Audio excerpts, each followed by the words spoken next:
cursing us. I'm gonna say this right now. I would double vag Ela, and I think it'd be good timing because I'm pretty sure she just had a baby. Ooh, that's when they're prime for that sort of DP. Oh yeah. Magnifique. Blown out. Would you do it with your same buddy, or would you grab another friend, pull him into the mix? You auditioning? You know, I'm loyal. I'm very loyal. Kyle, you want in on this? I'm a little thick, but it sounds like we can accommodate the situation. So is the other guy. He's 6 inches in girth. I don't even know what that looks like. Is that diameter or is that circumference? That's circumference. Diameter, Diameter would be outrageous. hilarious. Like on a child's head. Like, Yeah. My dick's actually it's 6 inches in diameter. It's actually the same both distance. Yeah, I can hang with square that. I can hang with that coffee quite can. well. So I think we're gonna be prime. If you, I think that'll work out just well. That's fine. See, you guys are gonna be like 2 peas in a pod. if you got a 6-inch cock and girth, why do you avoid men's eye lines when you're showering? I don't get that. I thought you and I were bonding on that. Just shake them around, man. It was more about avoiding their eye lines in prison because you don't want to send the wrong signal. Yeah. And a big cock, that's a prize in prison. They would have been right after you. Is it a prize or a punishment? Are you sure? I think they're They paying like more to stuff attention to them. the asshole, right? Yeah, they were. Like that guy's got a nice shaved booty. I got kind of a nice butt. It's He does, and it's tight, or it was. It's a nice little, it's nicely shaped. There's no hair back there. It's nicely shaped. So I Nice. tried to hide that. I feel like I'd do something. Like put some bacon grease on there, grow some pimples pre-prison. That's my pre-prison Oh, maintenance. I hate that. I haven't had an That's ass smart. pimple in years. I Yeah. exfoliate back Well, there. but if I was on my way to prison, I'd want them. I'd want to be acne butt. Who's that guy that shit all over himself to get out of Vietnam, and now he's like a weird country singer? Or Ted something? He's not a Nugent. country singer. Ted Nugent. Ted Nugent. Ted Nugent. Okay. Really? Yeah. Yeah, he shit all over himself. Like he had to report, I think, to a physical for Vietnam. Not pause about the physical thing, but yeah. And the doctors just were like, "This guy's not going." I mean, I wouldn't want to go to Vietnam. I probably would have like tried peeing all over myself, and they're like, "You're fine." It's like, nope, dude. Oh, it's just nothing but fiber one for a week. On the Spraying hierarchy in the office. of wars I would least want to fight in, it's got to be World War I and then Vietnam is a close I'm with second. you. Yeah, I think Yeah. I think Vietnam was the worst, frankly, because Mhm. it seemed like they were in the field like an enormous amount of time comparatively to the other wars. Like they were, and the field, as it were, was like these combat patrols. Where it's like, all right, we're gonna walk off into the goddamn jungle, which is already terrifying, full of disease and discomfort and booby traps, and then the enemy's out there somewhere. At least in World War One. All right, we're here in this fucking trench. Try to keep your feet dry, boys, and let's hope they don't shoot mustard gas at us. I would have to In another- participate in a war where sense of direction's not very important. I need good landmarks, maybe urban fighting, because otherwise I'm fucked. I'd never get back. That You just hang out Vietnam with your would be your buddies, nightmare. you know? You just stay close. Then I'm dependent on them not being retarded too. Yeah, I suppose. I think just going to war is just a real no-no. You don't want to do that. What? No, it looks So- like ass. If this is too personal a question, just stop me. What made your brother enlist? My brother? Woody. I know Oh. your brother served. He did not. No. I don't know where you got that. I thought we were going to get personal. What the fuck? Okay, never mind. I Yeah, don't think no, any my of brother us have a didn't serve. brother who enlisted. My sister My got father fingered. served. It's the closest she got to it. Your sister was fingered by a troop, and that's it. He served some time in the Coast Guard. Yeah, sorry to serve some time at her.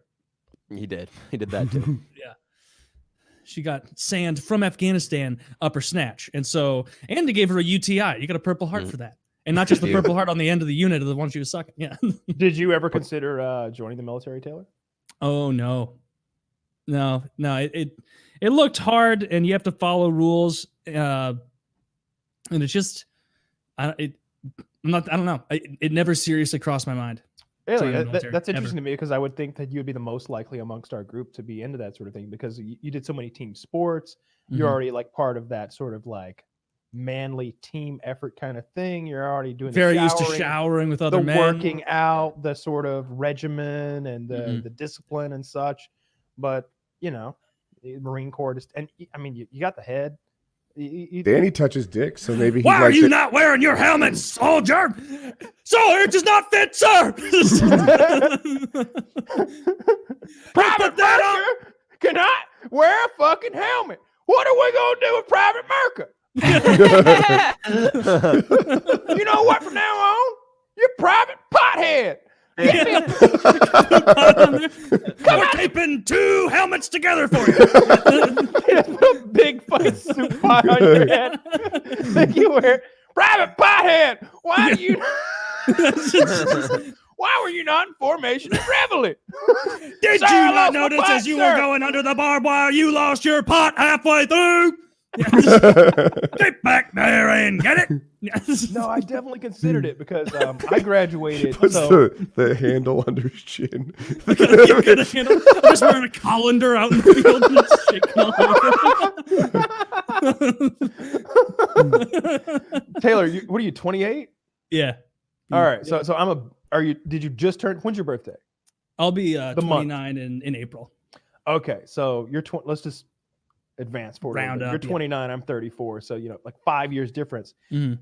5 years before you were eligible was the golden age of joining the military. I was very tempted because Really? we were Why? sitting in class watching fucking Shock and Awe, right? Mm. Like it was Oh. like The second was like- Iraq Yeah. War, right? yeah, of Yeah. course, yeah. Mhm. I'm not your age. I'll go next. There we were. We just watched No, Mcafee no. ride past with 2 lanterns. Paul Revere was coming around and he was saying to war. The British are coming. By No, sea. By sea. Yes. Yeah. To if by sea. So yeah, we were watching Shock and Awe on TV, and it was like, we're fucking going. Let's do this. They were blowing shit up left and right and stealth bombers, and it was like, man, if I joined up right now, I'll be there in 8 months. Like if I sign up now, I'm there. I'm on CNN in 8 months. And one of my buddies did that, and they blew up a fucking building on top of him, and he died. I had a buddy who died too. Yeah. God damn. So it's pretty glad Isn't it that I didn't do that. Isn't it strange how that was? Because I'm 30, so I remember the early 2000s after 2001, September 11th. Back then, if you had any questions about should we enter this war, people are like, you fucking commie, you piece of shit, don't you love your country? That was the mainstream. That was CNN. But now, if you have blonde hair, people just assume you're a fucking racist and a Nazi. It's crazy how the mainstream political persuasion used to be kill all towel heads, and now it's kill all white people and the rich. How it shifted in that time. So There's a happy medium there somewhere. Just Yeah. the right amount to The kill. first Iraq War is the one that I was in high school for. And I can't name any wars between that and Vietnam. Am I missing it? There was some actions, maybe filed some missiles. There but- was Kosovo. It was all in South America. Kosovo's, he's right, but that was, there were no ground troops there. It was just airplanes. Yeah, it was just We Clinton literally bombing had the fuck. 0 American deaths. So Yes. it almost seemed like going to war wasn't a thing that the military did so much, right? That we bombed, I guess, like you said, but oh wait, was there Kosovo or was that after? Kosovo was under Clinton. Yeah, no, the first Iraq War was Bush's dad. It was Bush won, yeah. Yeah, so I don't know what was between Vietnam and Iraq War, but I can't name it. Nothing big. And we were surprised when we went to war. Now it's just the normal state of affairs. We've been at war for the last 20 years or so. But I didn't know that going to war was a realistic risk of joining the military. And before the second Iraq War, there was all this buildup. We obviously wanted to go. Everybody was enthusiastic about it almost. All the news media was piling on. We were shipping all the tanks there. Everyone knew we were about to invade these guys. There was no proof of weapons of mass destruction, but that wasn't going to stop us. Never stopped us. Yeah, we'll find the proof after the war starts. That's what we were saying. The first one, it almost seemed like we were putting tanks and people in place so that they would leave Kuwait. You know, we kind of thought that a show of force would prevent the war. And when they invaded, it was a surprise. And yeah, I've told the story in the show before, but our teacher, who was a Vietnam vet, sits on the desk, which just never happened. Teachers didn't sit on desks. He sat on the desk, feet hanging at us, and he holds up the paper, and it said, "It's war," in like the largest print you could, like it was the top half of the local paper. And he's like, if you go to war, or I'm sorry, if you join the military, this is what can happen. If you're in the military for any respectable length of time, then you could go to war. And it was sobering. And no, it wasn't like Kyle said. People didn't want to go. People were like, fuck, this is for real. And the first war, there was this big buildup about how formidable a force they were. You know, they were supposed to be the 4th best defensive army in the world or something along those lines. Like it's ESPN. Right? Like their secondary stats on the football team. So the Iranian Soleimani really hamming them up with the defense there. They're trying to get a sweep into the Gaza Strip. No can do. No can. Yeah, it was the first televised war I can think of too. Like there was some edited, you know, reviewed, not live footage, but you know, before there. But in Iraq, there's Geraldo embedded with troops driving around, like that police YouTube channel you have now. Like